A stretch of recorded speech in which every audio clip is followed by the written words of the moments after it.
هموطنان عزیز، با سلام و درود. من حسن داعی خوشحالم که یک بار دیگه در خدمتتون هستم. در تابستان 2002 یک گروه اپوزیسیون ایرانی برنامه هسته‌ای مخفی جمهوری اسلامی رو علنی کرد و جهان و مردم ایران با ابعاد گسترده این برنامه که نزدیک به 16 سال مخفی مانده بود آشنا شدند. آژانس المللی انرژی هسته‌ای بلافاصله از رژیم ایران درخواست توضیح کرد و پس از چانه‌زنی‌های فراوان و طولانی، سرانجام 6 ماه بعد در فوریه 2003 مدیر کل آژانس البرادعی به همراه بازرسان موفق شدند تا به ایران بروند و از این تأسیسات دیدن کنند.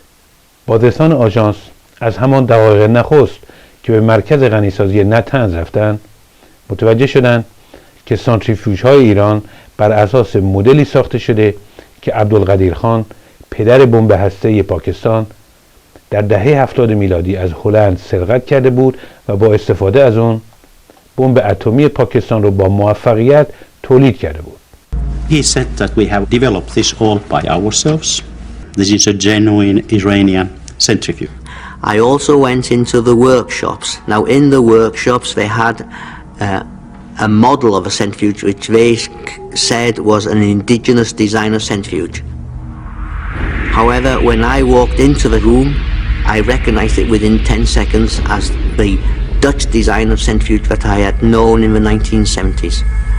It was based upon the technology acquired by A.Q. Khan from when he was in the Netherlands.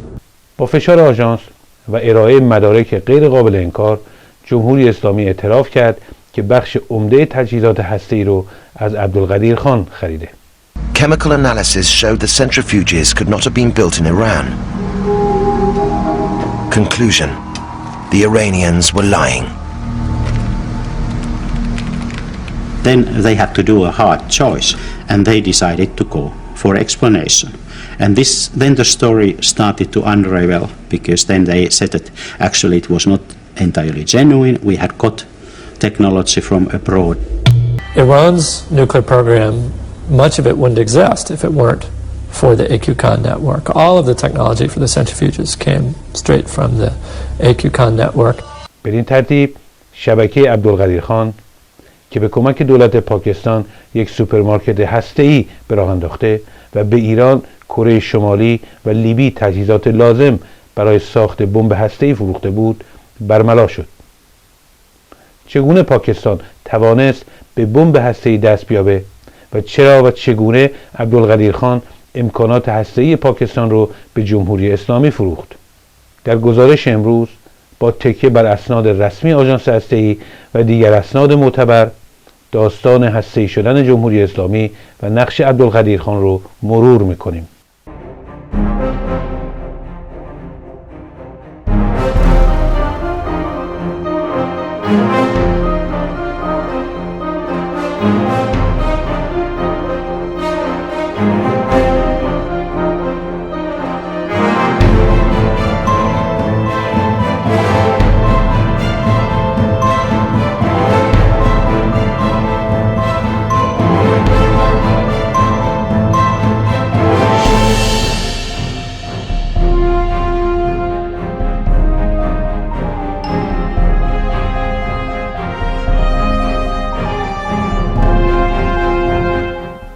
عبدالقدیر یک پاکستانی است که در اروپا تحصیل کرد، دکترای متالورژی گرفت و از سال 1972 در حالی که با سرویس‌های جاسوسی پاکستان رابطه داشت، در یک شرکت معروف غنیسازی اورانیوم در هلند به نام یورنکو مشغول به کار شد. از اورانیوم غنی شده میتوان برای مصارف علمی و پزشکی و سوخت در نیروگاه هسته‌ای و تهیه انرژی صلح‌آمیز استفاده کرد. ولی اگر اورانیوم نزدیک به 90% غنی شود، میتوان از آن برای ساخت بمب هسته‌ای استفاده کرد. عبدالقدیر 3 سال برای یورنکو کار کرد. تا اینکه در سال 1975 نقشه های ساخت سانتریفوژهای غنیسازی و لیست کمپانی های فروشنده تجهیزات هسته‌ای رو از شرکت یورنکو سرقت کرد و به پاکستان گریخت. عبدالقدیر خان با حمایت کامل ارتش و دولت پاکستان مرکز هسته‌ایش رو به راه انداخت و ساخت بمب اتم رو شروع کرد.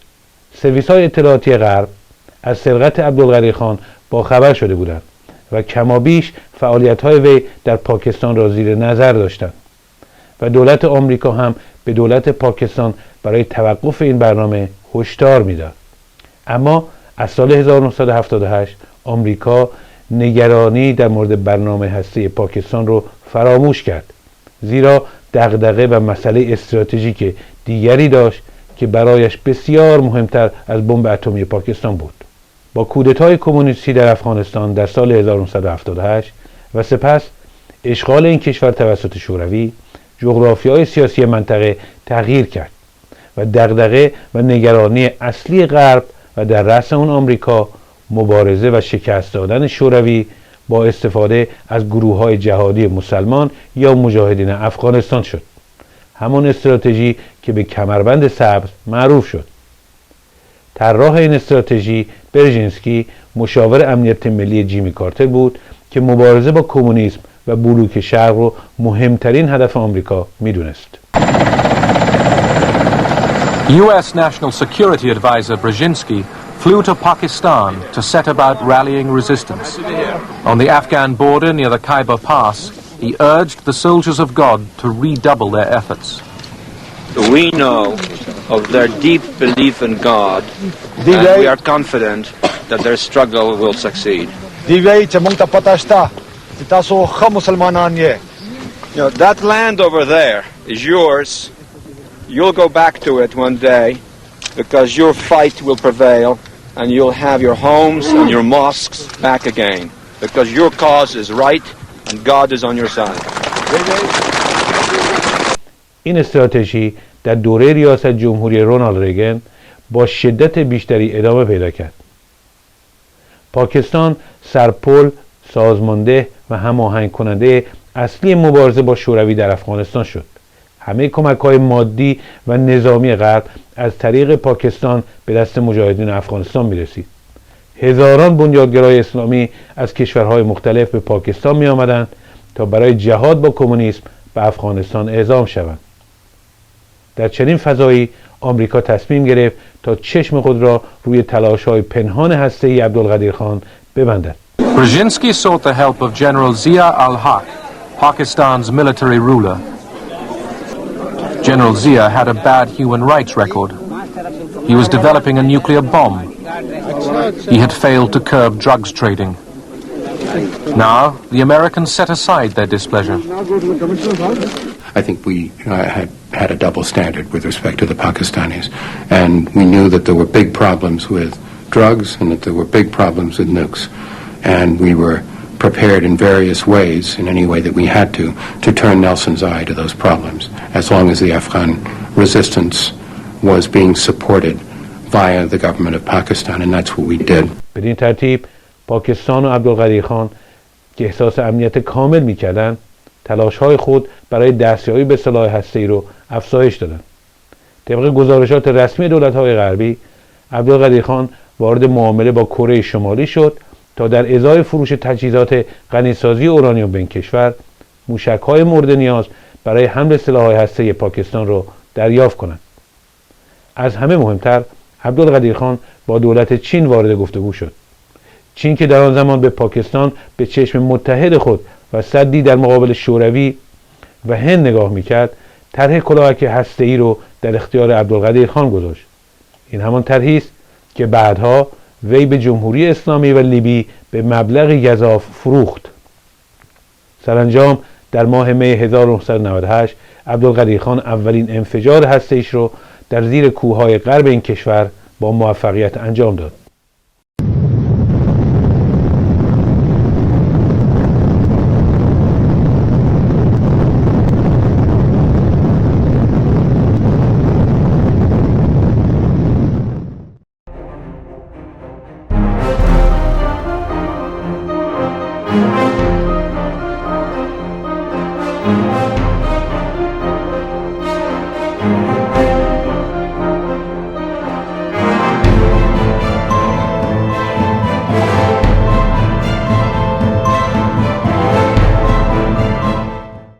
در 13 آبان 1358 یعنی یک سال پس از انقلاب، عده‌ای از دانشجویان هوادار روح‌الله خمینی سفارت آمریکا در تهران رو اشغال کردند و دیپلمات‌های آمریکایی رو نزدیک به 15 ماه به گروگان گرفتند. این اولین تجربه رژیم ایران در گروگانگیری بود. به این کودک یعنی گروگانگیری باید جفت دیگرش یعنی تروریسم هم اضافه میشد تا ابزار اصلی سیاست خارجی جمهوری اسلامی تکمیل شود. این کار با راه اندازی حزب الله لبنان به طور جدی به راه افتاد. در 1362 وابستگان رژیم ایران در لبنان با 2 حمله تروریستی به مرکز خوابگاه نیروهای آمریکایی و فرانسوی صدها تن از آنان را کشتند. به دنبال اون نزدیک به 10 سال حزب الله لبنان، آمریکاییان، فرانسویان و دیگر اتباع غربی رو در لبنان به گروگان می گرفت و جمهوری اسلامی برای آزادی آنان به معامله و باجگیری می پرداخت. دولت رونالد ریگن در آمریکا برای بدبستان و آزادی گروگان‌های آمریکایی در لبنان وارد گفتگو با رژیم ایران شد. این گفتگوهای پنهان به شکل‌گیری و تقویت جریان مماشات در آمریکا کمک کرد. محافل طرفدار مماشات که به دنبال سازش و همکاری با رژیم ایران بودند، میگفتند که آمریکا بایستی نیازهای نظامی رژیم ایران در جنگ با عراق مثل موشک‌های ضد تانک و قطعات هواپیماهای جنگی را تأمین کند تا رضایت جمهوری اسلامی جلب شود و بدین ترتیب هم گروگان‌های آمریکایی آزاد شوند و هم زمینه‌های تفاهم و بهبود روابط بین دو کشور فراهم شود. در همین راستا یعنی پیدا کردن راه‌های تفاهم و سازش با رژیم ایران، در 1364 مکفارلن مشاور امنیت ملی ریگان و سرهنگ آلیور نورس با یک هواپیما پر از درخواست‌های نظامی رژیم ایران به تهران رفتند. این گروه از طرف ریگان یک انجیل امضا شده و همچنین یک کیک به نشانه دوستی و محبت با خود به تهران آورده بودند. این داستان یعنی سفر مکفارلن به ایران و بدبستان‌های تسلیحاتی بین رژیم ایران با شیطان بزرگ مخفی ماند تا اینکه مهدی هاشمی برادر داماد آیت الله منتظری این داستان رو به روزنامه لبنانی الشرا لو داد و در 12 آبان 1365 که نوامبر 1986 است، این روزنامه گزارشی در این باره منتشر کرد. بلافاصله این داستان که به ایران گیت معروف شد به یک افتضاح بزرگ در آمریکا تبدیل کردید و ریگن و مسئولین دولتی مورد بازخواست قرار گرفتند. مکفارلن برکنار شد و الیور نورس هم به زندان محکوم شد. در داخل ایران رژیم برای جلوگیری از افتضاح مهدی هاشمی را دستگیر، محاکمه و اعدام کرد. در خاطرات روزانه رفسنجانی در سایت شخصیش در چند جا اشاره کوچک به سفر مکفارلن و این معاملات پنهان شده. مثلا در 16 آبان 1365 میگوید حاج احمد آقا آمد. از شیوع خبر سفر مکفارلن به ایران به گونه انحرافی نگران است و پیشنهاد داشت که آن را به گونه واقعی که برای ما پیروزی است و برای آمریکای خفت و شکست مطرح کنیم پیش از آن که دشمنان سوء استفاده کنند. قرار شد فردا شب جلسه سران منزل ما باشد و موضوع بحث هم همین باشد. یا در کتاب خاطرات آیت الله منتظری که در سایت خود ایشون هست به ماجرای مکفارلن و خرید اسلحه اشاره شده و من جمله میگوید مأمور خرید اسلحه هم یک نفر به اسم محسن کنگرلو یکی از اعضای سپاه بوده. او واسطه بوده که منوشهر قربانیفر برای آنها اسلحه و قطعات خریداری کند. این اسلحه و قطعات را آمریکا داشته و آمریکا می‌خواسته بدین وسیله با ایران رابطه برقرار کند. بعد از اینکه این نامه‌ها دست من رسید تازه فهمیدم که یک چنین جریان و قرارداد و ارتباطاتی بوده و مکفارلن و هیئت آمریکایی با قربانیفر به تهران آمدند و سلاح آوردند. بالاخره چون اینها حرفشان شده بود من فهمیدم که چنین قضیه‌ای هست و در این میان معلوم شد پای اسرائیل هم در میان بوده است و اصلا اشکال من این بود که چرا باید کار به جایی برسد که ما خواسته باشیم با اسلحه اسرائیلی با عراق بجنگیم. حال به عبدالقدیر خان و برنامه هسته جمهوری اسلامی برگردیم. اکثر این بدبستان‌های مالی برای خرید اسلحه بین آمریکا و اسرائیل و جمهوری اسلامی از طریق یک بانک پاکستانی اماراتی به نام BCCI انجام میشد. این بانک که توسط یک پاکستانی به نام آقا حسن عابدی از نزدیکان دولت پاکستان و عبدالقدیر خان تأسیس شده بود، به خاطر تقلبات مالی گسترده‌ای که انجام داد به عنوان بزرگترین مرکز پولشویی و فساد مالی در قرن گذشته لقب گرفت. در سال 1991 کشورهای غربی شعبات این بانک را بستند و بانک ورشکست و تعطیل شد. سازمان سیاه از این بانک برای حمایت از مجاهدین افغانستان استفاده می‌کرد. We know to a certainty that the bank had certain links to the CIA in that the CIA used it as a conduit bank for CIA accounts. The bank was a conduit for funding to the Mujahideen. ارتش پاکستان از این بانک برای پولشویی میلیاردها دلاری که از فروش هروئین افغانستان به دست آورده بود استفاده میکرد. عبدالقدیر خان هم این بانک را برای خرید تجهیزات هسته‌ای از فروشندگان بین‌المللی مورد استفاده قرار میداد. Evidence that BCCI, known as the Bank of Crooks and Criminals International, was involved in financing Pakistan's atomic weapons program comes from these documents, uncovered by Canadian authorities. They pinpoint BCCI's involvement in a deal to come up with more than $333,000 for the purchase of special metal alloys needed to build machinery to process enriched uranium for nuclear bombs.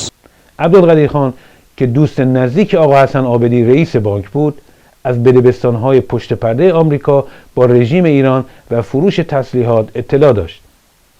در چنین فضای مسموم که همگی به خرید و فروش اسلحه، مواد هسته‌ای و هروئین مشغول بودند و بنیادگرایان اسلامی به متحدین غرب تبدیل شده بودند، عبدالقدیر خان که احساس مسئولیت کامل میکرد به دبی رفت و با تایید مقامات امنیتی و نظامی پاکستان یک شبکه بزرگ بین المللی برای فروش تجهیزات هسته‌ای به راه انداخت. مشتریان اصلی این سوپرمارکت هسته‌ای جمهوری اسلامی و لیبی بودند.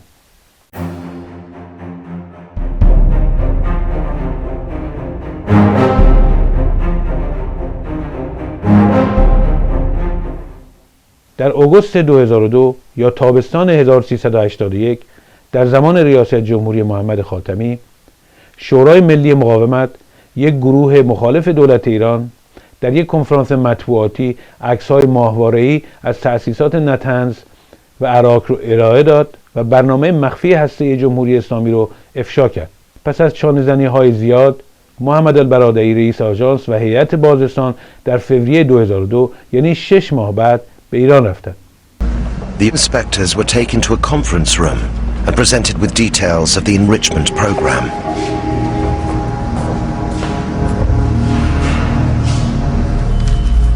The Iranians claimed they had nothing to hide. He said that we have developed this all by ourselves. We have used certainly all public information which was available. The project had lasted 5 years and basically used internet, etc. And that's what you see, and this is a genuine Iranian centrifuge. I went into the pilot plant. I also went into the workshops. Now in the workshops they had a model of a centrifuge which they said was an indigenous designer centrifuge. However, when I walked into the room, I recognized it within 10 seconds as the Dutch design of centrifuge that I had known in the 1970s. It was based upon the technology acquired by A.Q. Khan from when he was in the Netherlands.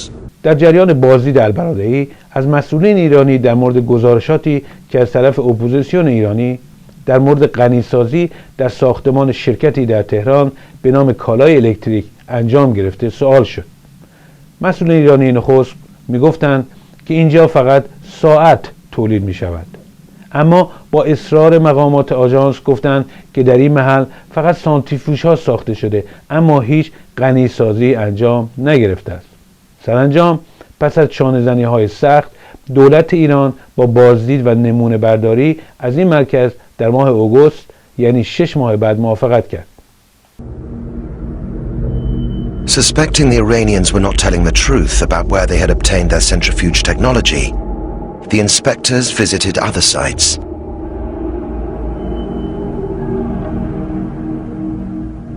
The Iranians claimed that this was just an old watch factory.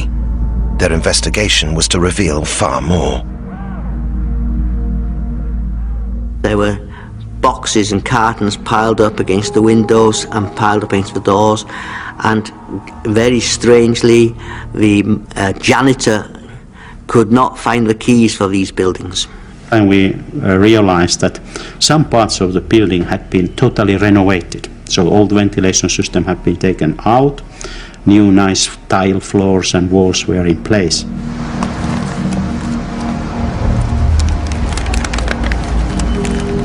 The swipe samples later revealed traces of uranium. The site Kalai had been used for attempted enrichment. But far more worrying, chemical analysis showed the centrifuges could not have been built in Iran.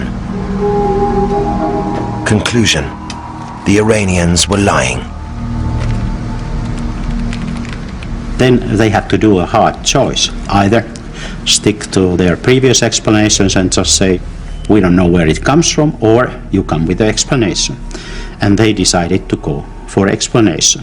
And then the story started to unravel, because then they said that actually it was not entirely genuine. We had got technology from abroad. To the astonishment of the inspectors, the Iranians confessed. They had held a series of meetings with the Khan network starting 16 years before in Dubai in 1987. اجازه بدید با تکیه بر اسناد آژانس و گزارشات رسمی در آمریکا و اروپا و همچنین بازجویی از شبکه عبدالقدیر خان، گاه شمار روابط رژیم ایران و عبدالقدیر خان پدر واقعی برنامه هسته جمهوری اسلامی رو مرور کنیم. در 14 ژانویه 1986 علی خامنه‌ای که در آن زمان رئیس جمهور بود به همراه یک هیئت نظامی سیاسی به پاکستان رفت. در آن زمان ژنرال ضیاءالحق رئیس جمهور پاکستان بود. وی یک اسلامگرای متعصب بود که وجوه مشترک زیادی با جمهوری اسلامی داشت. خامنه‌ای با مقامات نظامی و انرژی هسته پاکستان برای همکاری هسته‌ای به توافقاتی دست یافت و در نتیجه یک ماه بعد عبدالقدیر خان به ایران رفت و قرار شد که تعدادی از ایرانیان برای آموزش به مرکز هسته پاکستان بروند. طبق اعترافی که جمهوری اسلامی به آژانس هسته‌ای کرده، یک سال پس از سفر خامنه‌ای به پاکستان در اوایل 1987 رژیم ایران اولین خرید خود از نمایندگان عبدالقدیر خان رو در دبی انجام داده و طرح ساخت سانتریفوژهای پیوان رو دریافت کرد. این شروع بدبستان‌های رژیم ایران و شبکه عبدالقدیر خان بود که نمیتوانست بدون تایید مقامات نظامی و امنیتی پاکستان باشد. طبق اعتراف رژیم با آژانس، تأسیسات UCF اصفهان نیز بر اساس مدلی که عبدالقدیر خان به ایران فروخته بود ساخته شد. به اعتراف رژیم بین سالهای 1994 تا 1996 نسل دوم سانتریفوژهای P2 را از عبدالقدیر خان خریداری کرد که بر اساس آن سانتریفوژهای IR2 را ساخته. عبدالقدیر خان تجهیزات لازم هسته‌ای را از اروپا می‌خرید، سانتریفوژها را در مالزی تولید می‌کرد و از طریق دبی به ایران می‌فرستاد. در دهه 90 میلادی ضمن اینکه خریدهای کلان رژیم از عبدالقدیر خان ادامه داشت، کارشناسان هسته‌ای ایران در مرکز هسته‌ای پاکستان آموزش می‌دیدند. In late 2005, IAEA inspectors are looking through some documents in Tehran. They find one set of documents which is particularly interesting. It's a set of documents on how to cast uranium metal into a sphere. Now, what's unusual about this is something you only really need to do if you're making a nuclear bomb. And these documents bear very close similarities to some of the documents that came out of Libya that had been found in the Good Looks Taylor bag. They actually look like they come from the same family, the same set of documents. افشای برنامه هسته‌ای جمهوری اسلامی و نقش عبدالقدیر خان باعث شد تا کشورهای غرب و به ویژه آمریکا از خواب بیدار شوند و بزرگترین اشتباه سیاسی و اطلاعاتی خودشان را ارزیابی کنند. بخش عمده تأسیسات هسته‌ای رژیم ایران در زمان محمد خاتمی ساخته شد. در این دوره جمهوری اسلامی که ژست اصلاح طلبی و گفتگوی تمدن‌ها را گرفته بود، از رادار غرب خارج شده و حساسیت در مورد فعالیت‌های هسته‌ایش کاهش یافته بود. با افشای برنامه هسته‌ای، سرویس‌های اطلاعاتی آمریکا و بریتانیا گروه کاری ویژه‌ای برای نفوذ و انهدام شبکه عبدالقدیر خان به راه انداختند و در نتیجه کارگاه تولید قطعات سانتریفوژ در مالزی رو تحت کنترل درآوردند و در دسامبر 2003 یک کشتی که قطعات سانتریفوژها را به لیبی می‌برد توسط مقامات ایتالیا توقیف شد. بدین ترتیب دولت قذافی مجبور به اعتراف شد و در توافقی که با آمریکا کرد برنامه مخفی هسته‌ایش را به طور کامل تعطیل کرد. This evening, Colonel Gaddafi has confirmed that Libya has now declared its intention to dismantle its weapons of mass destruction completely. و بسیاری از سانتریفوژها و تجهیزات هسته‌ایش را به آمریکا تحویل داد. پاکستان که با افتضاحی بزرگ روبرو شده بود، برای پوشاندن نقش ارتش و دولت در شبکه عبدالقدیر خان وی را مجبور کرد که در تلویزیون اعتراف کند و پوزش بخواهد. فردای آن روز رئیس جمهور پاکستان پرویز مشرف به خانه عبدالقدیر خان رفت و وی را بخشید. دولت پاکستان مدعی شد که عبدالقدیر خان تحت مراقبت خانگی قرار گرفته است. هدف اصلی این اقدام این بود که خبرنگاران با وی تماس نگیرند و به خصوص ماموران اطلاعاتی و سیاسی آمریکا که خواهان بازجویی و توضیح از عبدالقدیر خان بودند با مانع روبرو شوند. شبکه عبدالقدیر خان در دبی و مالزی از هم پاشید، اما سوالات بسیاری در مورد فعالیت‌های این شبکه، نقش دولت پاکستان، چشم پوشی سازمان سیاه بر فعالیت‌های این شبکه و همچنین سرنوشت ده‌ها شرکت و کشوری که به طور پنهان به خرید و فروش تجهیزات هسته‌ای مشغولند بی جواب ماندند. یکی از مهمترین سوالات که بدون پاسخ مانده این است که چرا برنامه هسته‌ای جمهوری اسلامی و بدبستان با عبدالقدیر خان نزدیک به 16 سال مخفی ماند و سرویس‌های اطلاعاتی غرب چشم‌ها و رادارهای خود را به سوی دیگری هدایت کرده بودند.